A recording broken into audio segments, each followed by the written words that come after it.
இங்கே குதிரை பேரம் நடந்ததா என்னன்றதை பேசுவோம். அதிமுகலையும் திமுகலையும் என்ன நடந்ததுன்னு சொல்லுங்கள். அப்படி நடந்திருந்தா, குதிரை பேரம் நடந்திருந்தா எதுக்காக எஸ்பி வேலுமணி உள்ளிட்டவரெல்லாம் திருப்பியும் அந்த பக்கம் போகணும்? ஏன் போகணும்? எங்களுக்கு பொதுச் செயலாளர் எடப்பாடி தானே ஏன் சொல்லணும்? குதிரை பேரம் நடந்திருந்தால் வந்திருக்கணும்ல. அதை ஒத்துக்கிறாரா? அப்போ நடக்கலைன்னு தானே அர்த்தம். அரசியலை ரொம்ப நாகரிகமான அடிப்படையில் பண்ணிக்கிட்டு இருக்கிறாரு. ஜெயிச்ச உடனே எல்லா முதல்வர்களையும் போய் சந்திக்கிறாரு, எல்லா கட்சியினுடைய தலைவர்களையும் போய் சந்திக்கிறாரு. இந்த மாதிரி அரசியல் வரலாற்றில் எந்த தலைவர் இருந்தாங்க சொல்லுங்கள் பார்ப்போம். ஒருத்தரை சொல்லுங்கள். பிரபா தமிழகத்தில் இந்தியாவில் யார் இருந்தால் சொல்லுங்கள். ரொம்ப கண்ணியமான முறையில் அரசியல் கட்டமைப்பை கொண்டு போகிறாரு.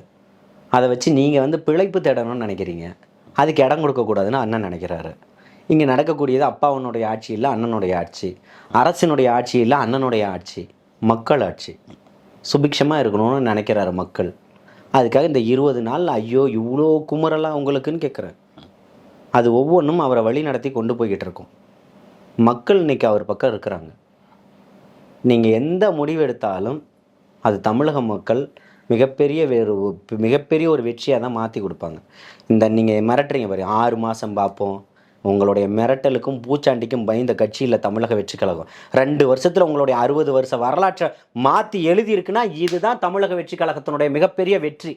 நீங்கள் சாப்பாட்டுக்கும் சாராயத்துக்கும் காசுக்கும் ஆசைப்பட்டவங்க இல்லை, அதை எங்களால் சொல்ல முடியும். ஓட்டுக்கு காசு கொடுக்கலன்னு நீங்கள் இருக்கக்கூடிய வணங்கக்கூடிய கடவுள் மேலே சத்தியம் பண்ணியும் இல்லை, உங்களுக்கு அதில் நம்பிக்கை இல்லைன்னா உங்கள் பெத்த புள்ள மேலே சத்தியம் பண்ணி சொல்ல முடியுமா? நீங்கள் சாப்பிட்ற சாப்பாட்டு மேலே சத்தியம் பண்ணி சொல்ல முடியுமா? நாங்கள் கொடுக்கல, அதை எல்லா இடத்துலையும் சத்தியம் பண்ண முடியும் எங்களால். நீங்கள் சொல்லுங்கள் பார்ப்போம். யோக்கியவானா இருந்தா அரசியல் அறிவோடு பேசுங்க. அரசியலை கண்ணியத்தோடு தான் நாங்கள் நடத்தணும்னு சொன்னால் பேசுங்க. காசு கொடுக்கல நீங்கள் இருக்கக்கூடிய அத்தனை திமுககாரரோ அதிமுககாரரோ சொல்லுவாங்களா? அதுக்கான நாகரிகம் இருக்கா உங்கள்கிட்ட? வெக்கம், மானம், சூடு, சொரணை ஏதாச்சும் ஒன்று இருந்தால் சொல்லுங்கள். இந்த பேட்டியை பார்த்துட்டு நாங்கள் காசு கொடுக்கல, கண்ணியத்தோடு நின்றுருக்கோன்னு.